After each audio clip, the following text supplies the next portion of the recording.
সেদিন মার্কেটে গিয়েছিলাম, টুকটাক কিছু কেনাকাটি করে নিয়ে এসেছি। তো সেগুলাই আপনাদের সাথে আজকে শেয়ার করব। তো আমার বাসায় সবগুলো কাচের বয়ামে আমি মশলা রাখি। তো ইদানিং কেন জানি আমার হাত থেকে পড়ে পড়ে ভেঙে যাচ্ছে। তো আমি আরএফএল থেকে দুটো প্লাস্টিকের বয়াম নিয়ে আসলাম, দেখি ইউজ করে কেমন লাগে। যদি ভালো লাগে তাহলে পরে আরও নিয়ে আসবো।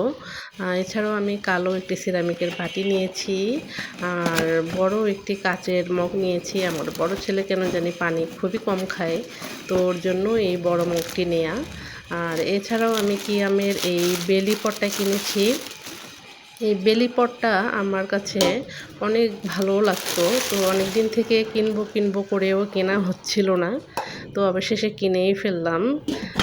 তো জিনিসগুলো কেমন হয়েছে কমেন্টস করে কিন্তু অবশ্যই জানাবেন। আমার কাছে তো ভালোই লেগেছে। বেলি পটটা কিন্তু বেশ বড়, 24 সেন্টিমিটার। তো এটাতে বেশি যখন মাংস রান্না করার প্রয়োজন হবে তো মাংস রান্না করা যাবে।